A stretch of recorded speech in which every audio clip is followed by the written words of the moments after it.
One of my earliest childhood memories, my parents were fighting at the front door of my childhood home. It was the final fight of their divorce. My mother yells, "I want the microwave." Dad yells back, "I want the dishes." So 3-year-old me yells, "Well, I want all the toys." The day marked a big change in my life. I didn't realize when my mother was moving out, I would rarely see her again for the next 25 years. It was my father who raised me, my father who had full custody of me, and it was my father who abused me. That opening comes from a TED Talk I was supposed to give earlier this year, and it's the story I thought I would be telling all of you today. It's an intense story of survival and trauma. See, I dazzled Bori and David the other day with my poised words, my calm demeanor, my powerful statements. I had them leaning in, wanting to learn more of the juicy details. But somewhere between the 25-hour days, Kiki's amazing story of vulnerability, and the laughter that ensued during my contracts talk, something shifted.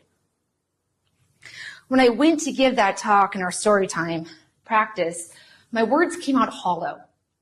Oh, I spoke them as poised and practiced as they were for the TED stage, but somehow they weren't my words anymore. I couldn't connect with the pain necessary to deliver them. Every good story has a beginning, a middle, and an end.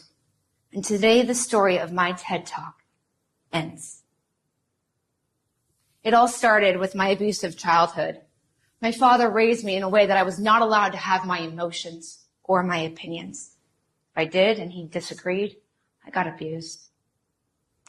When I couldn't be controlled anymore, he brought me doctor to doctor and had me drugged. I wasn't allowed to be a human, a person. Growing up with a negative emotional IQ, it's no wonder I struggled when he took his own life. I was drowning in my sorrow, my grief, and my shame. I started experiencing an innate need to take my own life.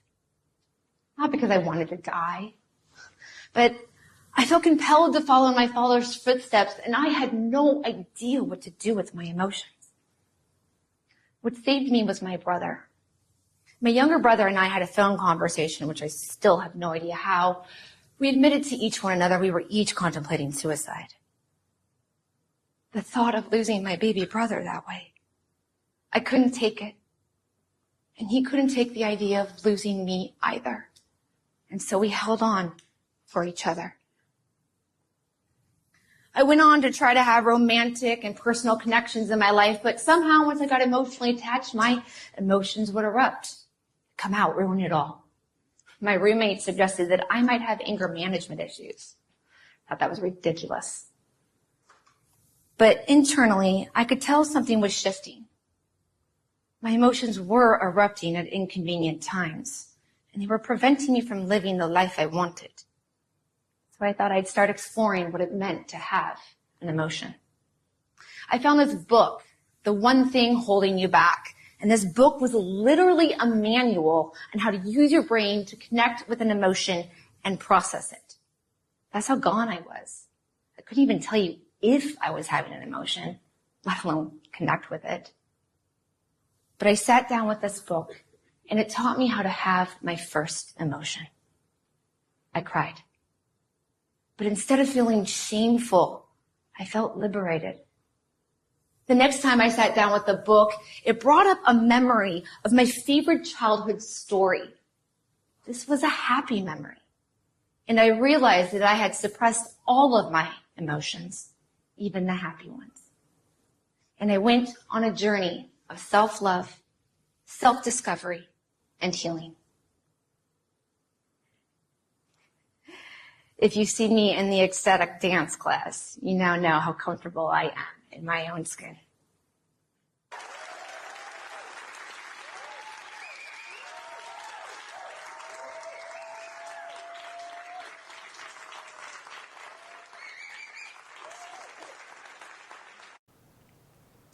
During that phase, my mother had found me on Facebook, and it was really rocky in the beginning. But as I continued to heal my relationship with myself, my relationship with my mother, began to thrive as well. I can now say we have a wonderful mother-daughter relationship, and we travel the world together.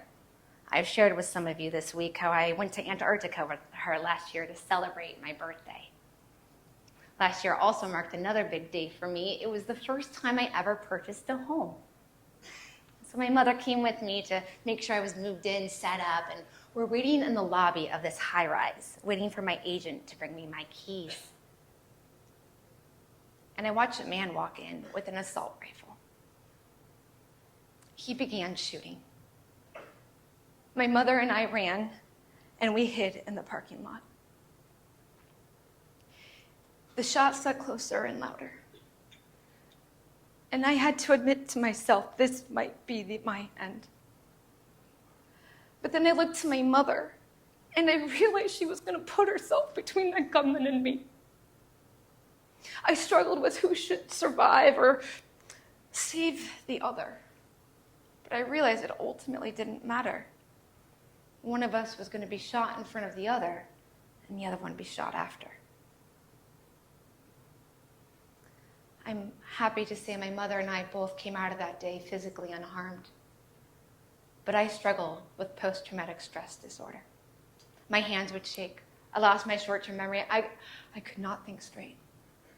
I once again found myself trapped between the pain from a man and my own emotional freedom. And so I did something I had never done before. I decided if I had to keep reliving that horrid day in my head, the least I could do was try to find love. And so I closed my eyes and I went through the entire experience looking for love. And what I discovered was every one of those deep, dark, painful moments, it hurt because it meant I loved something. I loved my body, I loved my life, and I loved my mother. And I started to feel gratitude for everything I had in my life. I feel so much gratitude to have a mother that I am so lovingly in a relationship with that I could fear that much I would lose her, and who would sacrifice herself for me. The more I looked at the event through the lens of love, the faster I began to heal. And when I finally healed, I could ask the universe the important question, why the hell are you putting me through this? And the universe had two answers. The first one, I had never stopped to look at how much I had grown as a person. From that lost little girl who didn't even know what an emotion was, to a woman who could find love in what might have been her final day. The second answer was, it was time to tell my story, to help others heal. And that's why I wrote the TED Talk. I put my heart and my soul into that talk, but I also put my pain in it. So as I practiced those words to polish perfection for that stage, what I was doing was perpetuating the pain inside of myself. I was poking at my own bruises. If I'm going to be truly healed from my past, I need to let go of not just the pain, but the words and the story as well. And that's why I can't tell you the TED Talk today. It's not my story anymore. No, it belongs to someone else. My story? My story begins with a young girl who was lost but hopeful. My middle has her find her redemption, discover love and gratitude. And the ending? Well, that I'm not quite sure of yet. But I do know one thing. It won't be a sad one, because I don't tell sad stories.